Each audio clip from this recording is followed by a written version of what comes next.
तो कैसे हैं आप लोग? आ गए ज्ञान की गंगा में हाथ धोने के लिए? तो चलो भैया, पिछली बार हम कार्बन आर्क वेल्डिंग शुरू कर चुके थे और इस बार हम उसका भाई या बिछड़ा हुआ भाई या कुंभ के मेला वाला भाई जो बोलना है वो metallic arc welding MAW start करने वाले हैं। तो इसमें और कार्बन आर्क वेल्डिंग में फर्क क्या है? बहुत ही सिंपल सा फर्क है। उसमें कार्बन का आर्क था, यहां पे मेटल का आर्क है। लेकिन उसमें हमने कार्बन बोला था तो कार्बन का इलेक्ट्रोड घुसेड़ दिया था बीच में। यहां पे हम बात कर रहे हैं मेटल की। तो जो बेस मेटल आपका होगा, यानी जिन दो मेटल के बीच में आपको चिपका चिपकी करवानी है, उन्हीं के मटेरियल का इलेक्ट्रोड आपके पास होगा और ये इलेक्ट्रोड कंज्यूमेबल फिलर इलेक्ट्रोड होगा, जिसका सेटअप आप ये क्लियरली इस फोटो में देख सकते हो। इसके अंदर एकदम साफ आप देख सकते हो कि AC या DC मशीन है, उसमें इलेक्ट्रोड होल्डर है, फ्लक्स कोटिंग वाला इलेक्ट्रोड है, फ्लेम जहां पे जनरेट हो रही है वहां पे क्रेटर बन रहा है जिसे हम वेल्ड पुल कहते हैं, और वेल्डिंग हमारी स्मूथली चल रही है। अब यहां पर लॉजिक तो वही है कि बस फर्क ये आ गया कि कार्बन की जगह हमने यहां पे फ्लक्स कोटेड इलेक्ट्रोड घुसेड़ दिया मेटल के ही मटेरियल का। अब ये जो इलेक्ट्रोड है इसके बीच में और वर्कपीस के बीच में हमारे आर्क जनरेट होगा। इस आर्क का टेम्परेचर कितना होगा? 2400 से लेकर 2600 डिग्री सेल्सियस तक। इसकी वजह से जहां पर वो आर्क बना रहा है वहां पे क्रेटर या फिर मेटल का वेल्ड पूल बन जाएगा या मोल्टन पूल बन जाएगा, जिसमें आपका फिलर मेटल और बेस मेटल सब चिपका चिपकी करके मिक्स होने लगेंगे और धीरे धीरे आपका इलेक्ट्रोड जो है वो कंज्यूम होता चला जाएगा। ये बात खास ध्यान रखनी है कि कार्बन वाले के अंदर कंज्यूम नहीं हो रहा था किसी तरह का। हाँ, सिर्फ ऑक्सीडेशन की वजह से उसकी लंबाई कम हो रही थी, लेकिन यहां पर तो ये पूरा का पूरा ही अंदर वेल्डिंग में घुस जाएगा, मिक्स हो जाएगा।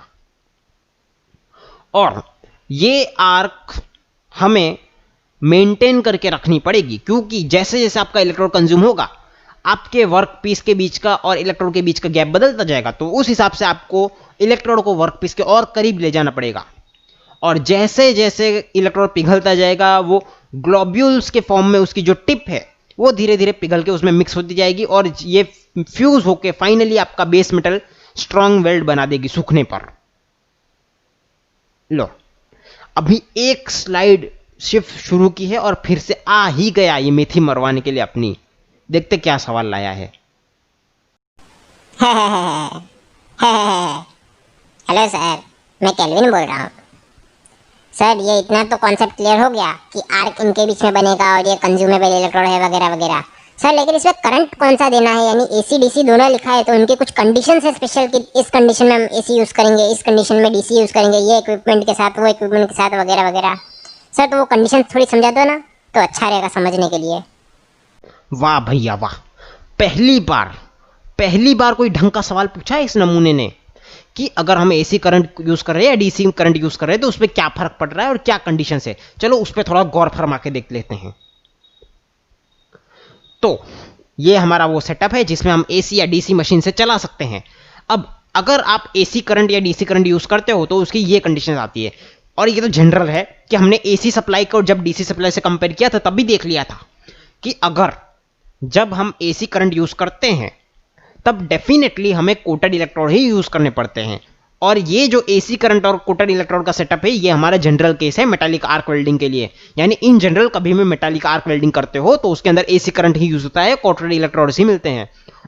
और कभी कभी रेयर कंडीशंस में जब आपको स्पेशली कास्ट आयरन या दूसरे फेरस मेटल्स को अगर वेल्डिंग करना हो तब DC करंट को तुम बेयर इलेक्ट्रोड्स के साथ डायरेक्ट करंट रिवर्स पोलैरिटी में लगा के यूज कर सकते हो। अब रिवर्स पोलैरिटी क्यों लिखा है ये ध्यान रखने जैसी बात है।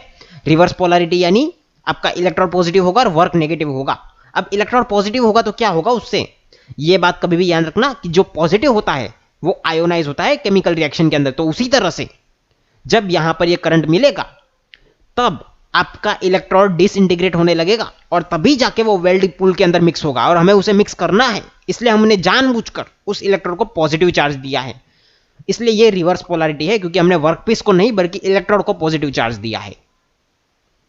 और इसके अंदर मिनिमम ओपन सर्किट वोल्टेज आपका 60 से 70 वोल्ट होना चाहिए आर्क स्ट्राइक करने के लिए, और फिर उस आर्क को मेंटेन करने के लिए 17 से 25 वोल्ट का OCV होना चाहिए।